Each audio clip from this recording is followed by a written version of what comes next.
뜨니까 같이 하나님의 말씀 봉독하면 좋겠습니다. 우리 함께 읽겠습니다. 시작. 우리가 바벨론의 여러 강변 거기에 앉아서 시온을 기어가며 울었도다. 그 중에 버드나무에 우리가 우리의 수금을 걸었나니 이는 우리를 사로잡는 자가 거기서 우리에게 노래를 청하며 우리를 황폐하게 한 자가 기쁨을 청하고 자기들을 위하여 시온의 노래 중 하나를 노래하라 함이로다. 우리가 이방 땅에서 어찌 여호와의 노래를 부를까? 예루살렘아, 내가 너를 잊을진대 내 오른손이 그의 재주를 잊을지로다. 내가 예루살렘을 기억하지 아니하거나 내가 가장 즐거워하는 것보다 더 즐거워하지 아니할진대 내 혀가 내 입천장에 붙을지로다. 여호와여, 예루살렘이 멸망하던 날을 기억하시고 에돔 자손을 치소서. 그들의 말이 헐어버리라 헐어버리라 그 기초까지 헐어버리라 하였나이다. 멸망할 딸 바벨론아, 내가 우리에게 행한 대로 내게 갚는 자가 복이 있으리로다. 내 어린 것들을 바위에 메어치는 자는 복이 있으리로다. 아멘. 오늘은 시편 137편을 나누고 기도하기로 합니다. 금요일마다 시편을 한 편씩 읽고 이렇게 나누고 있는데 137편이라고 하니까요, 137주를 우리가 시편을 계속해서 살펴보고 있는 겁니다. 그러니까 특별한 경우 한두 번 정도 금요일날 모이지 않았을 때가 분명히 있을 것인데, 그러면 한 140주 이 정도 우리가 시편 가운데 금요일날 모이고 있습니다. 감사하고요. 시편을 쭉 살펴보면서 그 시편 안에 담겨있는 하나님의 사람들의 고백들을 통해서 참신앙이 무엇인지, 또 우리가 어떤 상태인지, 또 우리 자신의 내면을 들여다보는, 그래서 우리가 하나님을 찾는 그런 은혜가 우리 가운데 있기를 합니다. 여러분, 성경에 보면 여호와 삼마, 여호와 삼마라는 말이 있습니다. 여호와 삼마. 그러니까 성경 전체에 여호와 삼마는 딱 한 번 나옵니다. 어디 나오냐면 에스겔 48장 35절에 나옵니다. 그 사방의 합계는 18,000척이라 그날 후로는 그 성읍의 이름을 여호와 삼마라 하리라. 여호와 삼마. 여호와 삼마라는 말의 뜻은 뭐냐면 거기 계시는 하나님, 거기 계신 하나님이라는 뜻입니다. 이런 식의 하나님의 이름을 우리가 여러 개 알고 있죠. 여호와 이레, 뭐예요? 준비하신 하나님. 여호와 니시, 뭐예요? 승리하신 하나님, 승리하게 하신 하나님. 여호와 샬롬, 평화를 주신 하나님. 그죠? 이렇게 뭐 여호와 이레, 여호와 니시, 여호와 샬롬 등과 함께 이 여호와 삼마도 우리 기독교인들이 굉장히 좋아하는 표현 중에 하나님의 이름 중에 하나입니다. 그러니까 지금까지 설명한 나열한 이 하나님의 이름, 여호와의 이름은 호칭을 말하는 게 아니라 하나님이 어떤 분인가라고 하는 것을 우리 가운데 가르쳐주고 있는 겁니다. 그래서 여호와 삼마, 거기 계신 하나님, 여호와 이레, 준비하신 하나님, 여호와 니시, 승리하게 하신 하나님, 여호와 샬롬, 평화를 주신 하나님. 그러니까 보세요, 이 유대 백성들에게 여호와 삼마라는 하나님의 이름이 계시된 것은 유다 백성들이 있는 그곳에 하나님도 같이 계신다는 거예요. 유다 백성들이, 이스라엘 백성들이 있는 그곳에 여호와께서도 거기 계신다는 거죠. 그리고 더 나아가 그 하나님이 함께 하심으로 말미암아 유대 백성들에게 승리와 평화와 소망과 기쁨이 되신다는 거예요. 누가? 하나님이. 그런데 이 여호와 삼마라는 말이 언제 주어지냐면 바벨론 포로 시절에 주어진 거예요. 포로기 때. 즉 여호와 삼마라는 이름이 이스라엘 백성들이, 유다 백성들이 하나님의 심판을 받고 나라가 망한단 말이죠. 그리고 바벨론의 포로로 끌려간단 말이죠. 그 바벨론 땅에 종살이하고 있을 때 여호와 삼마라는 하나님의 이름이, 하나님의 성품이 그들 가운데 계시되는 거예요. 무슨 말이냐면 내가 거기에도 함께하고 있다는 거예요. 내가 거기에도 있다는 거예요. 그러니까 바벨론 포로 가운데 있을 때에, 종살이 할 때에 여호와 삼마라는 하나님의 이름이 계시되어졌을 때에 이스라엘 백성들에게는 그것이 위로가 되고요, 소망이 될 겁니다. 하지만 이 여호와 삼마가 그들에게 진짜 소망이 되고 그들 가운데 진짜 위로가 되기 위해서는요, 반드시 필요한 것이 있어요. 뭐냐면 하나님이 자신들이 있는 그곳, 바벨론에서 고통받고 있는 그곳에 계시다고 하는 믿음이 있어야 되는 거죠. 그게 믿어져야 되는 거죠. 믿어져야 여호와 삼마, 거기에 계시는 그 하나님이 위로가 되고 소망이 되는 거예요. 아멘. 근데 문제는 바벨론 포로 가운데, 고통 가운데 있는데 거기에 주님이 계시다라고 하는 것이 믿어지냐? 이게 쉬운 게 아니에요. 이게 쉬운 게 아니에요. 그러면 오늘 본문 137편의 배경도 바벨론의 포로 생활을 배경으로 하고 있습니다. 1절을 보시면 이렇게 말씀하세요. 1절 한번 다 같이 읽어볼게요. 시작. 우리가 바벨론의 여러 강변 거기에 앉아서 시온을 기억하며 울었도다. 울고 있어요. 어디서 울고 있어요? 강가에 앉아서 울고 있어요. 그러니까 포로 생활하면서 바벨론의 강변에 앉아서 시온을 생각하면서 울고 있습니다. 그러니까 나라를 잃었기 때문에 얼마나 슬프고 또 얼마나 힘들겠어요. 내 삶의 터전이 송두리째 날아가 버린 거예요. 나라가 없어지는 거예요. 그리고 지금 포로 생활하고 있고 종살이하고 있는 거예요. 그러니까 그 심정 우리가 헤아리려고 해도 헤아려지지 않을 겁니다. 얼마나 아픈지, 얼마나 고통스러운지, 얼마나 슬픈지 헤아려지지 않을 겁니다. 어쨌든 그들의 그 슬픔을 어떻게 표현하고 있냐면 바벨론의 여러 강변에 앉아서 시온을 기억하며 울고 있습니다.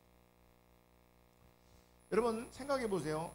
이런 처지에 포로로 끌려와서 종살이하고 있으면서 여러 강변에 앉아서 울고 있는데, 이런 처지에 하나님을 신뢰한다는 것이 가능할까? 자신들의 처한 처지를 보면, 내가 직면하고 있는 환경을 보면 하나님이 함께 하신다라는 신뢰함보다 하나님이 어디 있는가? 왜 하나님이 우리와 함께 하지 않는가? 왜 하나님이 안 도와주시는가? 여러분 그런 생각이 더 많이 다가오지 않겠습니까? 여러분 어려움 당할 때, 곤고할 때, 고통 당할 때, 문제를 만났을 때 그래도 하나님 나와 함께 하셔.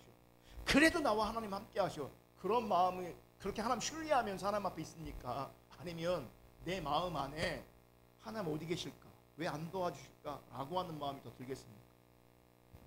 그러니까 하나님이 함께 하지 않는 것 같은 그런 마음이, 그런 생각이 훨씬 더 강하게 될 겁니다. 어떤 면에서는 어떤 사람들은 이렇게 생각할 수 있어요. 하나님 없구나. 우리나라가 망하는 걸 보면, 성전이 무너지는 걸 보면 하나님 없는 거야. 하나님이 계시다면 이럴 수가 없어. 하나님이 계시면 이런 일이 있을 수가 없는 거야. 이거는 하나님이 함께하지 않는 게 아니라 이건 하나님이 없는 거야 라고 생각하고 말하는 사람도 있을 거예요.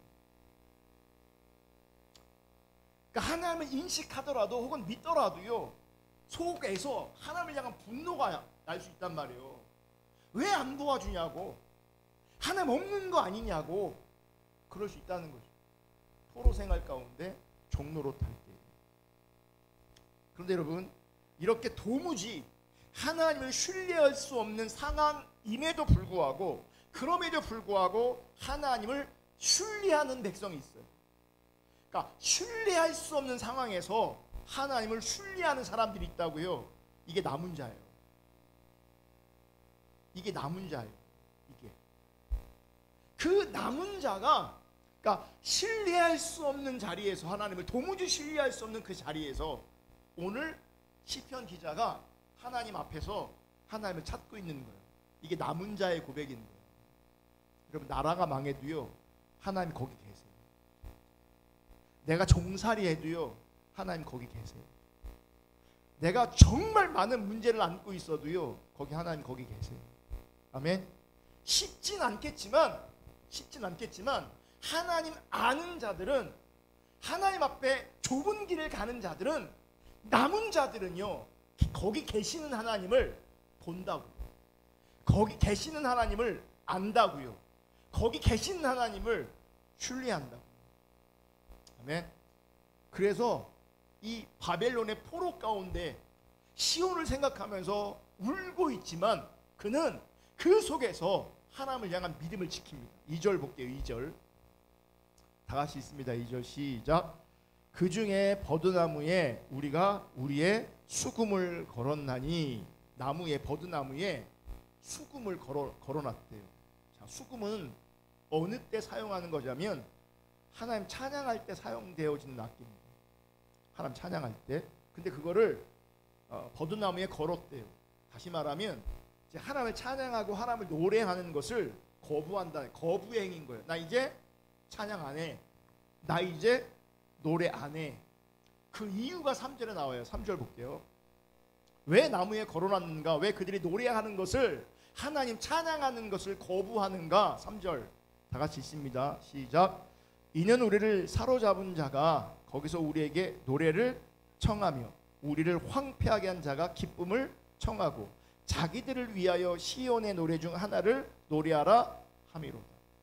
우리 그 개역 성경은요, 그 뉘앙스가 잘 전달이 안 돼요. 가만히 보면 우리를 사로잡은 자가 우리에게 노래를 청하며 우리를 황폐하게 한 자가 기쁨을 청하고, 뭐 부탁하는 것처럼 이렇게 말하고 있어요. 그러면서 자기들을 위해서 시온의 노래 중 하나를 노래해 달래요.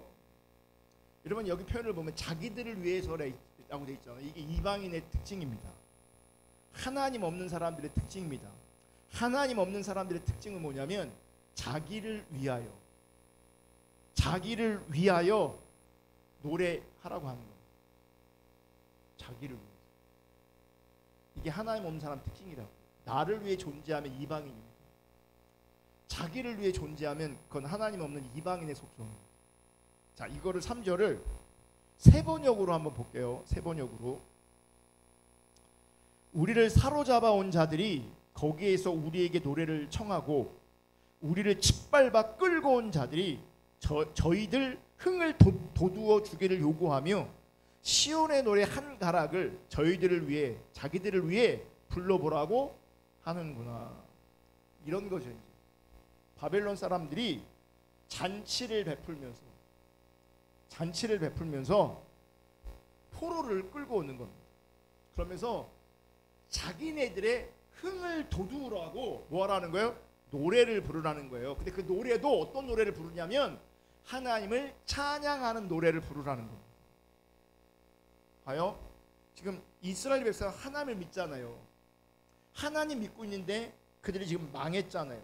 포로로 끌려오고 있잖아요. 끌려왔잖아요. 그러면서 너희들이 믿는 그 하나님을 찬양하는 노래를 부르라라고 한 것은 조롱하는 겁니다.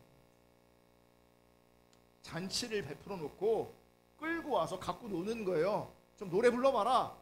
니들이 섬기는 그 하나님 찬양하는 노래를 한번 불러봐라. 조롱하는 거죠. 지금 갖고 노는 겁니다. 자, 이럴 때 그들은 노래를 해야 맞습니까? 노래하지 않는 게 맞습니까? 여러분들은 그런 상황이라면 노래하겠습니까? 노래하지 않겠습니까? 예? 안 해요? 그런 상황에 여러분 노래를 거부한다는 건 쉽지 않은 거예요. 왜냐하면 노래를 거부하면 그들 가운데 보복이 있을 수 있거든요. 자, 잔치를 벌였어요. 포로를 데리고 와요. 노래를 시켜요. 누구만 할 수 있는 거냐면 권력을 가진 사람들이 하고 있는 거예요. 권력자들이, 힘 있는 자들이 잔치를 벌여놓고 축제를 열면서 그들을 갖고 노는 거예요. 노래 한번 해봐라. 우리를 즐겁게 해봐라.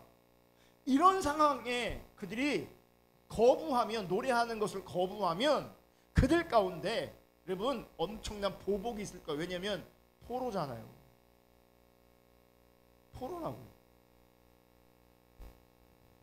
또 그들이 노래를 잘하면 그 권력자들의 눈에 들면 포로 생활이지만 그들의 삶이 좀 편해질 수도 있거든요. 그러니까 자기를 위한다면 멋들어지게 노래를 하면서 그들 눈에 드는 것이 앞으로의 자신들의 삶을 보면 그걸 선택하는 게 옳은 거예요. 그게 맞는 거죠. 거부하면 보복이 따라오고 내가 잘하면 형통할 수도 있어요. 조금 인생이 풀릴 수도 있단 말이에요. 그래서 많은 사람들은 어떤 사람들은 노래 부를 겁니다. 하지만 오늘 시편 저자는 수금을 어떻게 합니까? 버드나무에 걸어버려요. 노래 부르기를 거부하는 겁니다. 주어진 상황에서 육신의 편안함을 추구하는 것이 아니라 하나님을 신앙하는 길을 선택하는 거죠. 하나님 앞에 합당한 것을 선택하는 거예요. 그래서 4절에 이렇게 얘기해요. 우리가 이방 땅에서 어찌 여호와의 노래를 부를까? 이 이방 땅에서 어떻게 하나님을 찬양하는 노래를 부를까? 하나님을 조롱하는 이 분위기에서 이런 처지와 상황 속에서 어떻게 여호와의 노래를 부를까? 그러면서 그 노래를 거부하는 심정이 5절 6절에 나옵니다. 5절 6절. 예루살렘아 내가 너를 잊을진대 내 오른손이 그의 재주를 잊을지로다. 6절. 내가 예루살렘을 기억하지 아니하거나 내가 가장 즐거워하는 것보다 더 즐거워하지 아니할진대 내 혀가 내 입천장에 붙을지로다. 무슨 얘기냐면 세번역으로 보면 좀 더 이해가 빠르거든요. 예루살렘아 내가 너를 잊는다면 내 오른손아 너는 말라 비틀어져 버려라. 뭐냐면 그러니까 수금을 다룰 수 없게 되는 거예요. 연주할 수 없게 되는 거예요. 그러니까 내가 예루살렘을 잃어버린다면 잊을 수 없다는 거죠. 단어법이죠. 예루살렘을 잃어버린다면 내 오른손이 말라 비틀어져서 더 이상 수금을 연주할 수 없게 될 거다. 6절. 내가 너를 기억하지 않는다면 내가 너 예루살렘을 내가 가장 기뻐하는 것보다 더 기뻐하지 않는다면 내 혀야 너는 내 입천장에 붙어버려. 여러분 이거 세번역의 표현이 굉장히 마음에 와닿더라고요. 너 예루살렘을 내가 가장 기뻐하는 것보다도 더 기뻐하지 않는다면 내 혀가 입천장에 붙어서 이제 더 이상 말도 못하고 노래도 못하게 되는 거예요. 여러분이 기뻐하는 것보다 하나님을 더 기뻐할 수 있기를 주님의 이름으로 축복합니다. 얼마나 절박한지, 얼마나 절절한지. 여러분 이방 땅에서 여호와의 노래를 부를 수 있죠. 이방 땅에서 여호와의 노래를 부르는 것 자체가 잘못된 건 분명히 아닐 겁니다. 다만 그 이방인들의 즐거움을 위해서 하나님을 노래하는 것을, 하나님 노래하고 하나님 찬양하는 것을 부른다는 것, 이건 말도 안 된다고 생각하는 거예요. 그래서 그것을 거부하는 거예요. 자기의 안위를 위해서 이방인들에게 굴복하는 것을 거부하는 겁니다. 시편 기자. 그래서 이방인 앞에서 노래를 부를 바에야 차라리 오른손으로 이게 말라 비틀어져서 수금을 탈 수 없게 되는 것이 더 나은 것이고, 노래를 부를 수 없도록 혀가 입천장에 붙어버리는 것이 더 낫다는 거예요. 내가 거기서 노래한다. 이스라엘을 기억하지 못한다. 예루살렘을 기억하지 못한다면 손을 못 쓰는 게 더 나은 거라는 거예요. 말하지 못하고 노래하지 못하는 게 더 낫다는 거예요. 그러니까 지금 시편 기자는요, 자신의 기억에서 예루살렘의 시온이 잊혀지지 않는 것에 대해서, 예루살렘을 기억하는 것에 대해서 정말 절절한 마음이 있는, 정말 절절한 마음이. 그 외에 지금 시편 기자는 시온, 즉 예루살렘을 기억하는 것을 그렇게 소중하게 여기고 가치 있게 여기는가? 단지 자기 나라였으니까, 혹은 자기 고향이었으니까, 자기가 살던 지역이었으니까 기억하는 게 아니라 시온에서 베풀어지는 하나님의 은총을 기억한다는 거예요. 장소를 기억하는 게 아니라, 예루살렘이라는 장소를 기억하는 것이 아니라 하나님의 은혜를 기억하는 거예요. 하나님의 자비를 기억하는 거예요. 아멘. 여러분, 시온은 유다 백성에게 하나님의 영광이 함께 하심과 하나님의 은총이 베풀어지는 거룩한 곳을 상징하고 있거든요. 내가 시온을 기억한다라고 했을 때는 하나님의 영광으로 함께 하신 하나님의 영광을 기억하는 거예요. 하나님의 은혜와 하나님의 은총을 기억하는 거예요. 그걸 마음에 품고 있는 거예요. 다시 말씀드리지만 지금 나라가 망했어요. 예루살렘의 성전, 그 거룩한 성전이 무너졌어요. 완전히 무너졌어요. 성전 기구는 다 약탈당했고요. 많은 백성들이 정말 많은 백성들이, 연약한 자들 빼고요, 다 포로로 끌려갔어요. 그 속에서 시온을 기억하며 하나님의 영광을 기억하며 하나님의 은혜를 기억하면서 하나님이 신앙하는 것을 선택하는 그 자리에서 이방인들 앞에서 노래하는 것 거부하는 것, 자기의 안위를 구하는 것 거부하는 것. 그러면서 하나님이 함께 하심을, 여호와 삼바, 하나님이 여기도 계시다, 그러니까 하나님을 신뢰하고 있는 겁니다. 그 하나님 앞에서. 여러분, 이런 처지에 하나님이 함께 하신다고 하는 것을 믿고 신뢰하는 것 결코 쉽지 않을 겁니다. 그렇죠? 어떻게 이런 믿음이 가능한가? 처지를 모으는 게 아니고요, 하나님의 말씀을 붙잡고 있는 거예요. 하나님 그분에게 내 마음을 드리고 있는 거예요. 오늘 우리는 시편 저자의 이런 고백들을 통해서, 이런 믿음의 모습을 통해서 진짜 믿음이 뭔가를 확인할 수 있어야 되고요, 또 나를 돌아봐야 합니다. 여러분, 아브라함이 그랄 땅에서 아내 그 사라를 누이라고 속입니다. 왜 속입니까? 그 지역 사람들이 하나님을 알지 못하니까 사라 때문에 자기가 죽임을 당할까봐 두려워서 거짓말하죠. 이게 뭐예요? 내가 있는 그곳에 하나님이 계시다는 것을 잃어버립니다. 하나님 계시다는 걸 잃어버리니까 자기의 안전을 스스로 뭐예요? 보장하려고 하는 거예요. 그러니까 어떻게 합니까? 거짓말하는 거예요. 아내를 누이라고 하는 거예요. 누구를 위해서? 자기를 위해서. 자기를 위한 게 뭐라고요? 이방인의 태도라고. 하나님 없는 사람들의 태도라고. 자기를 위한. 그럼에도 불구하고 하나님이 거기 계시다라고 하는 그 신뢰함이 있었다면 거짓말하지 않았을 거예요. 아내를 누이라고 속이지 않았을 것입니다. 그러니까 하나님 거기 계신 것을 알지 못하면, 잊어버리면 주어진 환경과 처지만 바라보게 됩니다. 그러면 자기에게 유리한 길, 자기를 위한 선택을 하며 존재하고 살아가게 됩니다. 근데 하나님이 계신 걸 봅니다. 그럼에도 불구하고 하나님 신뢰하는 자리에 있으면 하나님의 기준을 선택하는 거예요. 하나님 신앙하는 것을 선택하는 거예요. 아멘. 그래서 시편 저자도 얼마든지 주어진 처지와 상황 속에서 바벨론 사람들의 기쁨을 위해서 노래 부를 수 있어요. 얼마든지. 누가 봐도 그것이 육신을 위해, 자신을 위해서 도움이 될 수 있어요. 생명을 유지할 수도 있어요.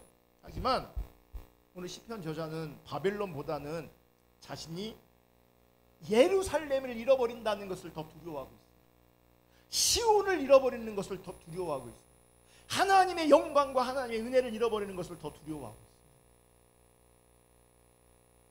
이런 시편 기자의 신앙을 보면요, 우리 시대에 많은 사람들이 가지고 있는 신앙은요, 되게 허접합니다. 되게 허접합니다.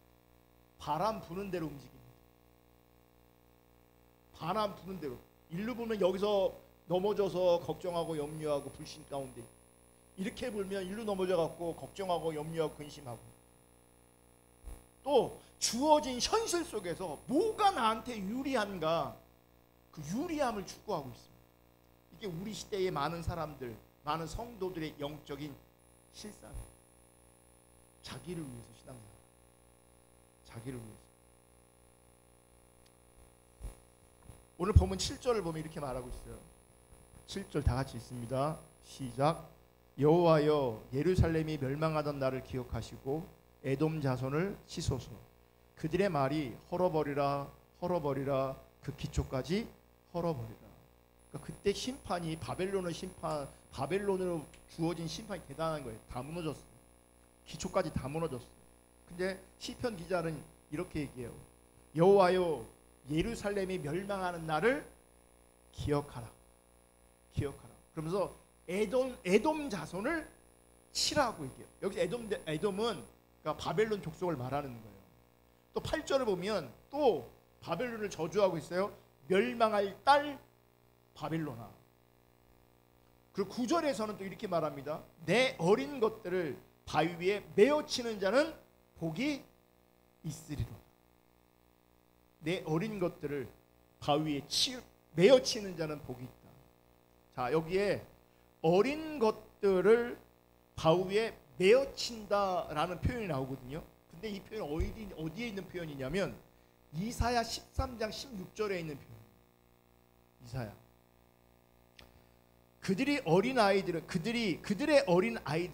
그들의 목전에서 메어침을 당하겠고 그들의 집은 도략을 당하겠고 그들의 아내는 욕을 당하리라.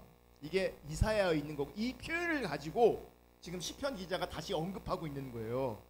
그러면 이사야 13장은 뭐냐? 여러분 바벨론이 이스라엘을 짓밟았잖아요.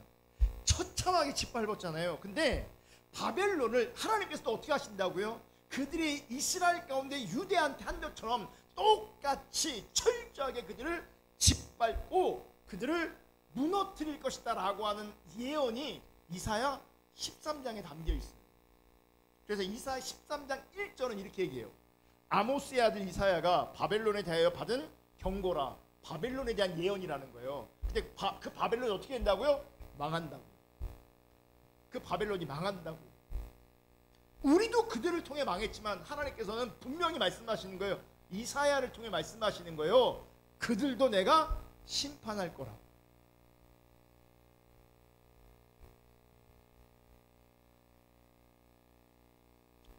이걸 보면요, 오늘 시편 기자는 하나님의 예언의 말씀을 기억하고 있는 거예요.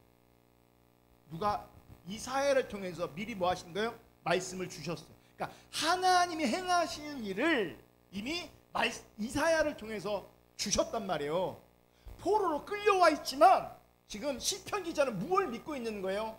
그 하나님이 먼저 말씀하신, 미리 말씀하신 그 예언의 말씀을 붙잡고 있는 거예요. 그러면서 그 말씀이 실현되기를 소망하고 있는 거예요. 그러니까 지금 바벨론을 무너뜨려 달라고, 바벨론을 저주하는 거예요. 그래서 이사야가 했던 표현을 그대로 가져오면서 뭐 하는 거예요? 하나님께 기도하고 있는 거예요. 그러니까 지금 이 시편 기자는 자신이 처한 처지를 보는 게 아니라 나는 힘들고 어려운 처지에 분명히 있지만 하나님이 말씀하신 것을 하나님께서는 실행하신다라고 하는 그 말씀을 붙잡고 있는 거예요. 신앙이 뭔지 압니까? 네, 현실 앞에 왔다 갔다 이리저리 흔들리는 게 아니고요, 하나님께서 말씀하신 것을 붙잡고 있는 겁니다. 아멘. 그 예언의 말씀이 오늘 시편 기자에게 힘이 되어지는 거예요. 그 말씀이 힘이 되어지니까 조롱하고 있는데, 너 하나님 노래해봐라 조롱하고 있을 때 뭐 하는 거예요? 걸어두는 거예요. 거부하는 거예요. 왜요? 말씀이 그에게 힘이 되고 말씀이 그에게 소망이기 때문에 그러는 거예요. 그러면서 두려워하지 않고 노래하는 것을 거부하고 거절하는 거예요. 육신이 처한 현실은 바벨론에서의 고통이지만 하나님께서 이루실 그 참된 현실은 바벨론의 멸망과 함께 유다의 회복을 말씀하고 있는 거예요. 아멘. 그러니까 우리가 잘못해서 망했지만 하나님께서 그 바빌론을 심판하실 것이고 또 이스라엘을 뭐 하신다는 거예요? 회복하신다는 거예요. 그것을 뭐 하는 거예요? 붙잡는 거예요. 그 하나님의 말씀이 그에게 위로가 되고 힘이 되고 소망이 되는 거예요. 여러분, 우리의 현실 쉽지 않죠. 사는 거 녹록하지 않죠. 그럼에도 불구하고 우리 가운데 말씀하신 하나님의 그 말씀을 붙잡을 수 있기를 축복하고 그 말씀으로 말미암아 힘을 얻고 위로를 받고 소망을 얻을 수 있기를 주님을 축복합니다. 그러므로 말미암아 지금 있는 현실 속에 다가오는 그 세상을 밀쳐낼 수 있는, 그 세상을 거부할 수 있는, 힘들고 어렵고 고통스러워도 하나님 믿는 그 신앙을 지킬 수 있는 그런 은혜가 우리 가운데 있기를 주님의 이름으로 축복합니다. 여러분, 우리가 말씀 안에 있으면 내가 있는 그 곳에서 하나님 신뢰하게 돼 있어요. 내가 말씀 안에 있으면 내가 있는 그 자리에서 하나님 바라보게 돼 있고 하나님 신뢰하게 돼 있어요. 말씀 안에 있으면 내가 처한 자리가 힘들고 어려울지라도 그 속에서 하나님 바라보면서 위로부터 오는 하나님의 위로와 힘을 경험할 수 있다고요. 그럼에도 불구하고 하나님과 교제할 수 있다고. 지금 하나님 앞에 뭐 하는 거예요? 고백하고 있잖아요. 하나님 앞에 기도하고 있잖아요. 우리가 하나님 앞에 그렇게 할 수 있다고요. 말씀 안에 있으면 말씀을 붙잡으면. 아멘. 그래서 현재의 고통으로 말미암아 낙심하지 않고 하나님의 계심과 인도하심을 신뢰하게 되는 거예요. 여호와 삼마, 하나님이 거기도 계신다. 하나님 거기 계세요. 우리와 함께 하세요. 아멘. 이 하나님의 신실하신 말씀이 여러분 우리 마음판에, 우리 심중에 심겨지고 정말 하나님의 말씀이 우리 가운데 기억나는, 그래서 시편 기자가 내가 예루살렘을 기억합니다, 시온을 기억합니다라고 고백하는 것처럼 우리가 말씀을 기억하기를 축복합니다. 하나님의 뜻을 기억하기를 축복합니다. 우리 가운데 이미 말씀하신 바가 있다면 그 말씀하신 바를 붙잡을 수 있기를 축복합니다. 그 말씀을 누가 이루시냐면 하나님이 이루시는 겁니다. 신앙은 믿음은 내가 원하는 바를 구하는 게 믿음이 아니고 하나님이 약속하신 바를 붙잡는 거예요. 하나님의 일하심을 붙잡는 거예요. 하나님 그분을 신뢰하는 거예요. 내 처지, 나 아니라 하나님 그분을 신뢰하는 거예요. 아멘. 하나님이 회복하실 겁니다. 하나님이 온전케 하실 겁니다. 말씀 안에서 하나님 그분을 신뢰할 수 있기를 축복하고 말씀으로 말미암아 힘 얻고 위로 얻고 소망 얻을 수 있기를 주님의 이름으로 축복합니다. 아멘. 우리 기도하겠습니다.